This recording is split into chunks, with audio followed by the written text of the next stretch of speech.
Hey guys, Vanilla Beam here, and guess what? It's that time of year again. WrestleMania is just 5 days away, and I can't wait to watch it. Now, what are my thoughts on it? I never thought I'd say this, but John Cena, we need you. Please come back. This year, WrestleMania is on its last legs, because half of its main event roster is out on injury. I mean, Randy Orton, John Cena, Seth Rollins, Cesaro, everyone is gone. And even still, people are still getting injured, like Luke Harper and The Miz and everyone. I'm not saying they're main event guys, but people are getting injured left and right. And this WrestleMania is literally limping to Dallas, Texas. So, I mean, I don't know what WWE needs to do. I mean, they needed to get their shit together and start pushing some mid-carders to the main roster, or mid-carders into the spotlight. Now, as far as the match card is concerned, guys, I know you can do better than this. I mean, this match card here, it doesn't scream main attraction. It doesn't scream the granddaddy of them all. It doesn't scream the show of shows. I mean, it just sounds like another episode of Monday Night Raw, or at best, Fastlane. Yes, I just said it. It's fucking Fastlane.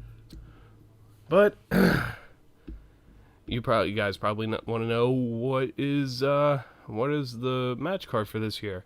Well, all right, let's go down through it.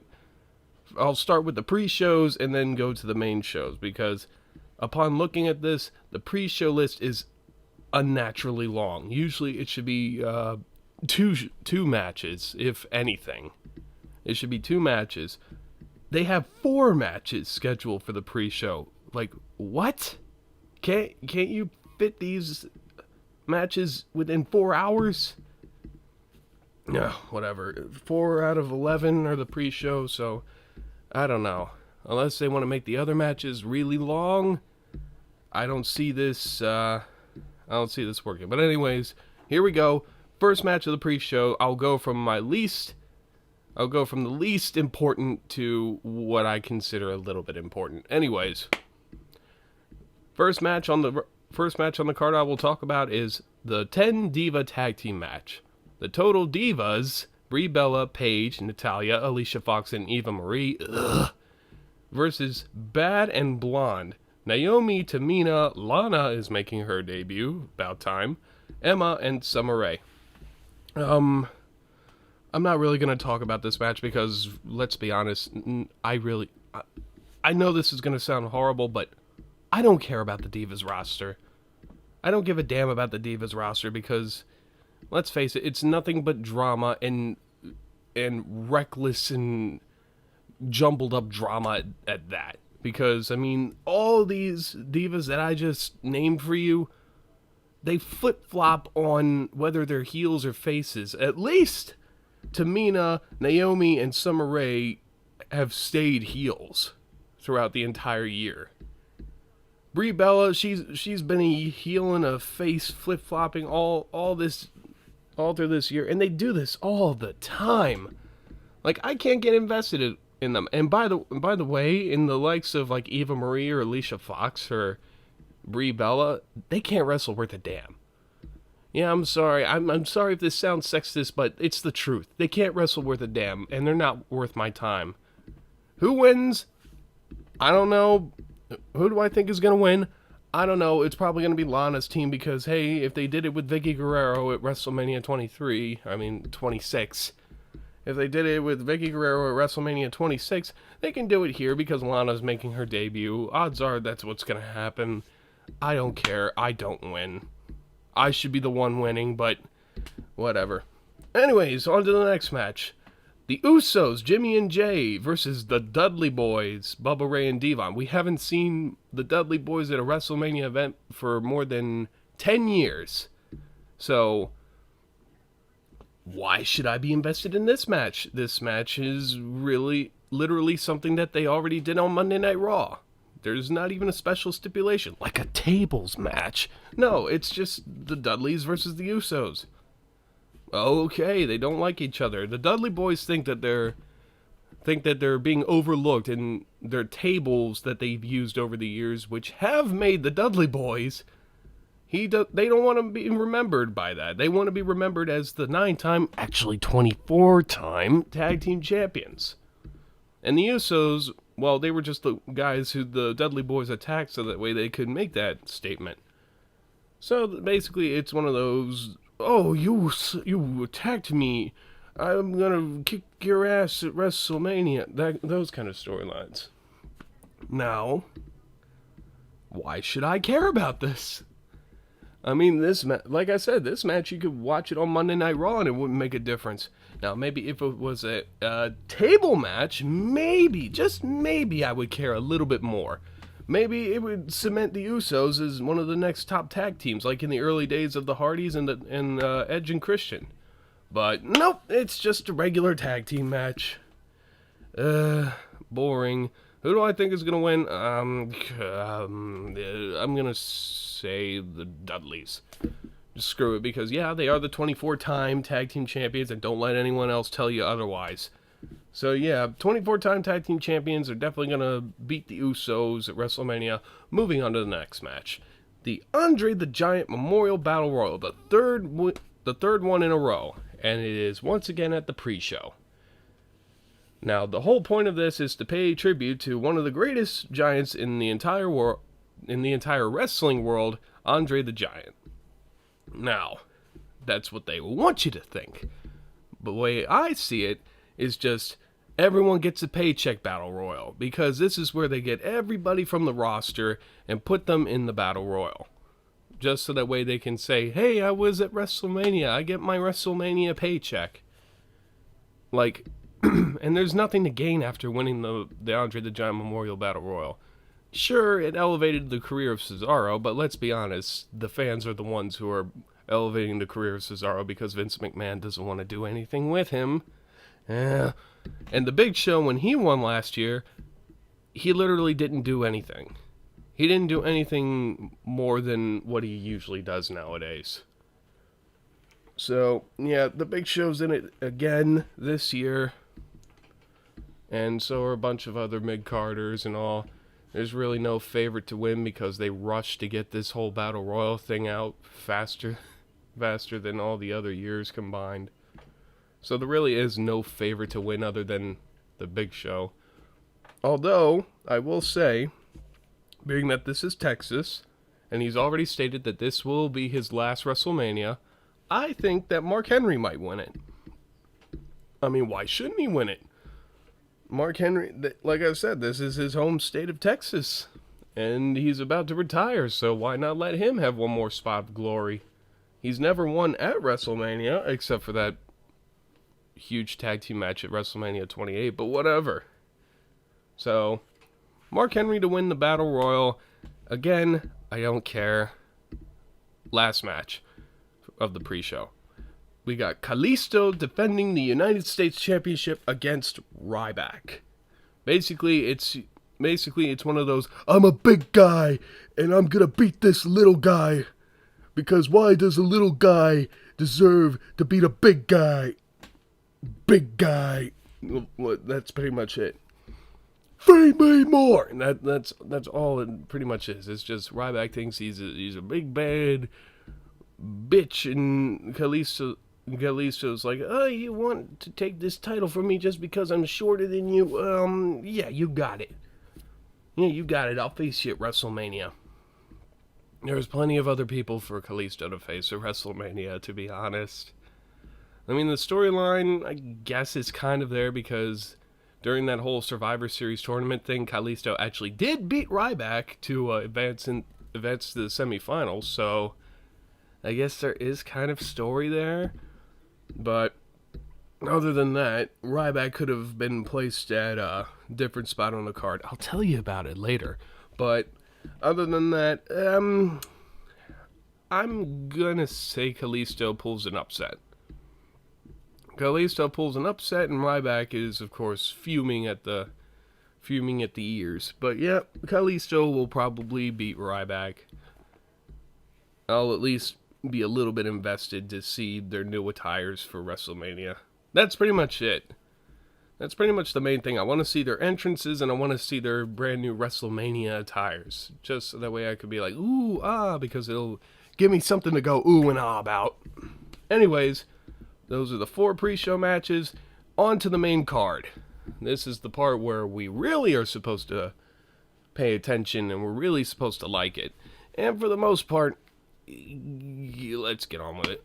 First off, for the second year in a row, there is a ladder match for the Intercontinental Championship, and it is another 7-man ladder match. Kevin Owens defends the Intercontinental Championship against Sami Zayn, Dolph Ziggler, Sin Cara, The Miz, Stardust, and probably the most surprising out of the bunch, Zack Ryder. Now, the only reason why Zack Ryder's there, and it's kind of unfortunate because Neville, again, has succumbed to the injury virus, and is unfortunately going to miss WrestleMania this year. So, yeah, they had to replace it with someone else, so, yeah, I guess Zack Ryder fills the card, which I applaud WWE for actually giving the boy a chance. He definitely deserves it. Now, this whole thing, again, is just lazy booking, just to get everyone in the match and just say, hey, you guys are going to get bigger paychecks this year. I mean, it would have been good if it was just Kevin Owens versus Sami Zayn, because they definitely have some history. I mean, not just in the WWE, but back when they used to wrestle in independent circuits, they definitely wrestled together. And then as soon as Kevin Owens comes into WWE or NXT, he injured Sami Zayn and kept him on the shelf for 7 months. And then Sami Zayn finally returns, and then those two definitely set up a match at WrestleMania. So, yeah, that would have been a great booking. Why the fuck are these other guys coming in? Like, seriously, can we not just stick them in the Battle Royal and let these two just face each other one-on-one? Well, whatever. I guess they bitched to Mr. McMahon long enough so that way they can get on the main card. So, who do I think is going to win? Probably Kevin Owens. Kevin Owens is probably going to find a way to sneak his way in and retrieve the Intercontinental Championship and retain it. So, like I said, if it was just a one-on-one match, I definitely would have picked Sami Zayn, but being that it's a multi-man ladder match, gonna have to go with Kevin Owens. Alright, next up, The New Day versus the League of Nations. Not for the tag team titles, but it's just a regular 4-on-3 handicap match. Big E, Kofi Kingston, and Xavier Woods of The New Day versus Sheamus, Alberto Del Rio, Rusev, and King Barrett.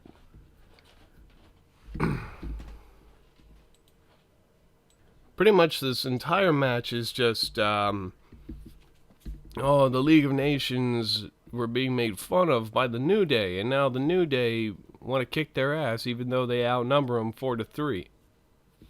So, and it's not for the titles, it's not for the tag team titles, it's just a regular tag team match. So, yeah. Couldn't we have put the tag team titles on the line with a new form of tag team? I mean, seriously. The tag team division is not good. And when I say not good, I mean, like, not good. Because, I mean, who could they have faced again? The Usos, they've already fought them. The Dudley boys, they've already fought them. So, obviously, the choice here is the League of Nations, right? Well, the League of Nations aren't that good. No, they aren't. I mean, goddamn, they just put them together for the sake of putting them together because, hey, you're not from the United States. No, I am not from the United States. Well, let's make a stable. All right, fella, or some shit like that. I don't like it. I don't like the League of Nations. And the fact that they're going against the tag team champions, at least the tag team champions have turned face and are still entertaining. So, yeah, I'm really not looking forward to this match. Who's going to win? League of Nations. Why? Because they've got the 4-on-3 advantage. Next match.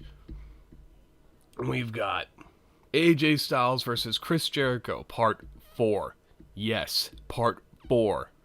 This match should be exciting. I know these two can definitely put on a good show because Jericho still got it in him. And AJ Styles is fucking AJ Styles. AJ Styles is in his very first WrestleMania and going against his rival Chris Jericho. Now that's fine and all if they didn't do it already. 3 times already. First was AJ Styles. Second, Chris Jericho. First, third, AJ Styles again. And now we're on number 4. No added stipulations, just another one-on-one match. Like, how am I supposed to be invested with it? I've already seen it before. Multiple times, actually. So how am I supposed to get invested with it? Maybe if you guys added, I don't know, a special stipulation like the loser leaves WWE. Like, because ever since AJ Styles has come to WWE, Chris Jericho has berated him as a rookie because he never came to the big leagues before, even though they want to talk shit about TNA and all, about his previous legacy and what made AJ Styles fucking AJ Styles. So, yeah, Chris Jericho wants to beat on AJ Styles because everyone seems to chant for him. Why not add a stipulation where, like, the loser leaves WWE? Because, I mean, Chris Jericho's getting to that age where he really can't duke it out anymore, and plus he's got his shit with Fozzy most of the time. So, why not? If Jericho wins, AJ Styles leaves WWE. If AJ Styles wins, Jericho can leave with his head held high. Why not?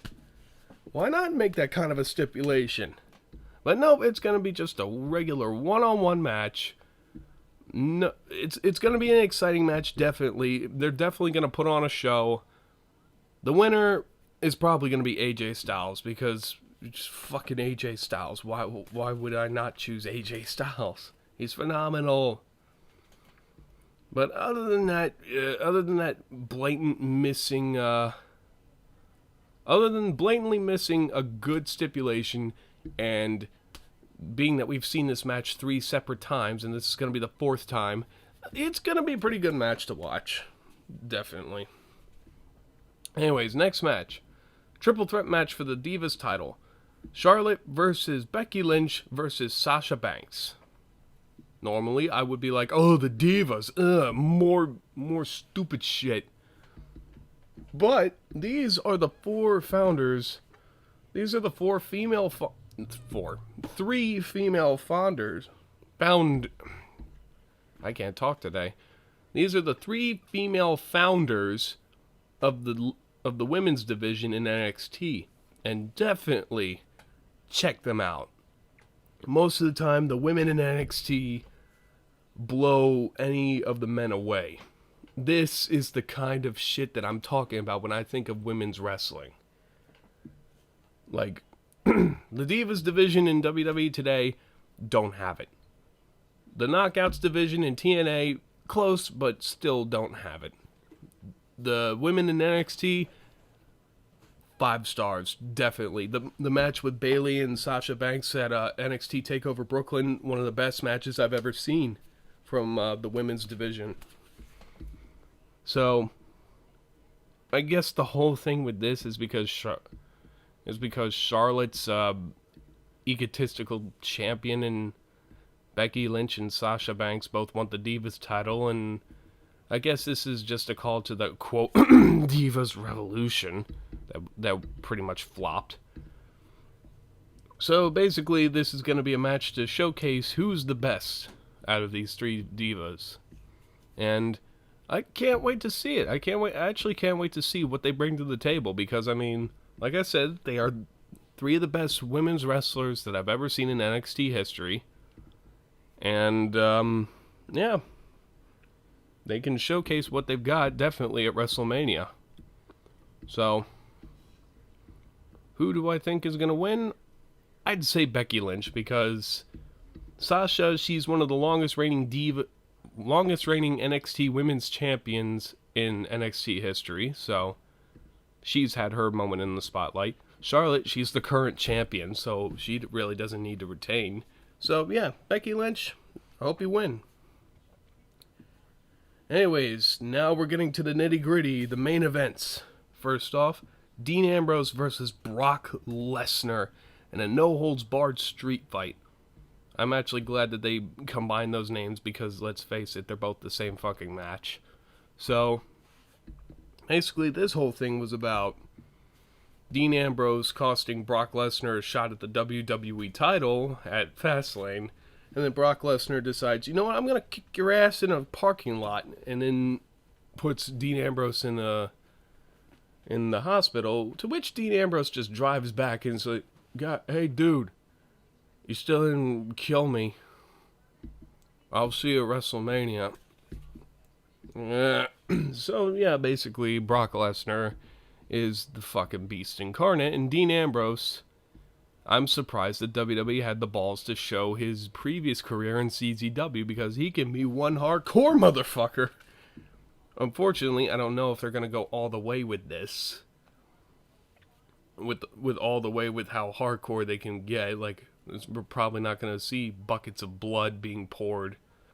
Because PG, we gotta appeal to the children. All that bullshit. You wanna make your show successful and you wanna make sure that people walk home happy. Give us blood. Because you guys are on your last legs with this year's WrestleMania. Go all the way. Fuck the children. No, don't really fuck the children. But screw what they think. So, this match definitely has the potential. Do I think that there could have been another match being made with Brock Lesnar rather than Dean Ambrose? Definitely. Why not give us the match that everyone wants to see? Brock Lesnar versus Ryback. I mean, Jesus. Both of the guys have similar physiques, and they definitely would give us a good powerhouse of a match. So why not? Why not give us Ryback versus Brock Lesnar for once?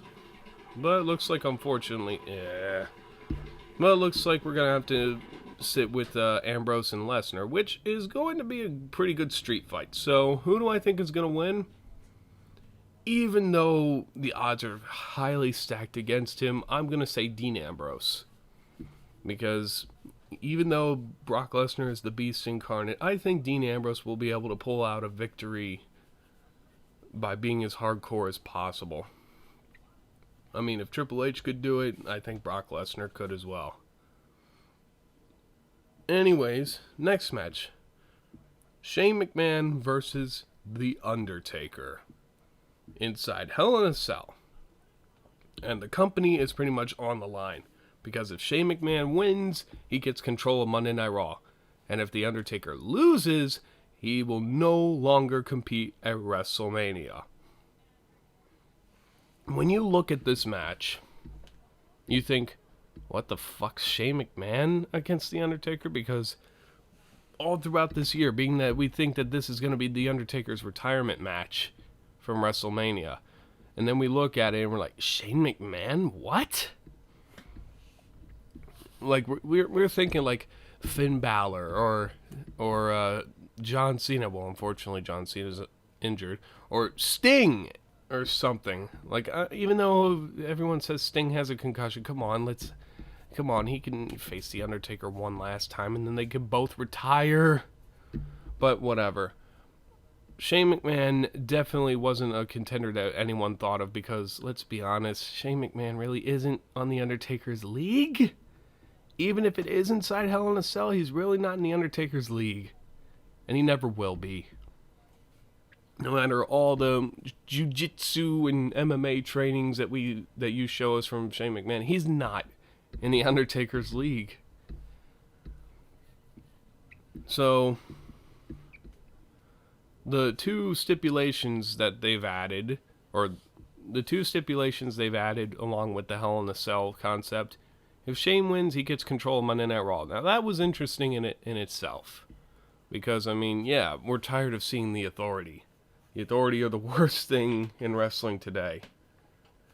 So, yeah, that was a good stipulation to add at the beginning. But then it was later added, if The Undertaker loses, that this is going to be his last WrestleMania. Okay, now this is really getting interesting because really the Undertaker, as we've said before, is probably going on his last WrestleMania tour this year. So if he's beating my Shane McMahon, then this is going to be the last time we see the Undertaker, because he doesn't really compete outside of WrestleMania. So this might be the last time we see the Undertaker in the ring. Who do I think is going to win this match, though? I'd say Shane McMahon. Only reason why I don't think Shane's going to be on his own.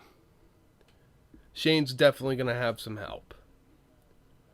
And again, being that even though he's not in the match himself, and he's not going to be wrestling, I think there's going to be some form of confrontation between The Undertaker and Sting. Because everyone wants to see it. And being that this is inside Hell in a Cell, no disqualifications, he can definitely come in, possibly swing a baseball bat, hit him with a Scorpion Death Drop. Shane goes in for the cover. 1, 2, 3. Shane McMahon wins. That's the last we see of The Undertaker. And who knows? Maybe Sting will turn heel. Maybe it'll just be a one-time thing. Who knows? At least we'll see the moment, and then everyone will be happy. So, yep. Shane McMahon beats The Undertaker. Sorry, Undertaker, you're my favorite, but it needs to happen. Again, for the sake of WrestleMania itself. Especially for this main event. Triple H versus Roman Reigns for the WWE World Heavyweight Championship. There is really no spoilers here. Roman Reigns is going to win. Like, the pieces are put together ever since last year's WrestleMania. Ever since last year when they pushed Roman Reigns to be the winner of the Royal Rumble to face Brock Lesnar. At least in that WrestleMania, Seth Rollins cashed in and won the world title, which was a better option. So, yeah. This all throughout this year, Roman Reigns has just gotten fingertips away, but it's been yanked out from in front of him. And then at TLC, viciously attacks Triple H. Royal Rumble, Roman Reigns has to defend the WWE title. Oh yeah, he's already been the champion. He has to defend the WWE World Heavyweight title inside the Royal Rumble, which is eventually won by Triple H. So, at Fastlane, it was Dean Ambrose, Brock Lesnar, Roman Reigns to determine who faces Triple H this year. And Roman Reigns, to everyone's shock and disbelief, wins the match.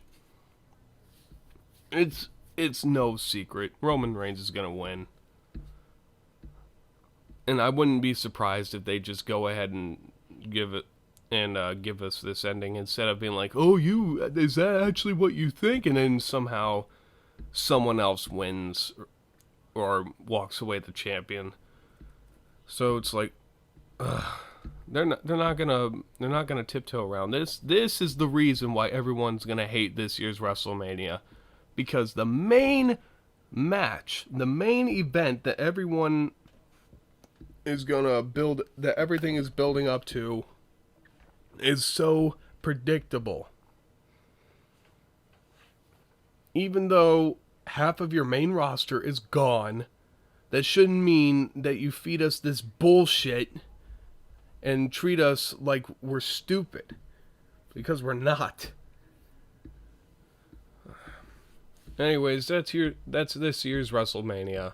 I really don't think that this is going to be the worst WrestleMania of all time.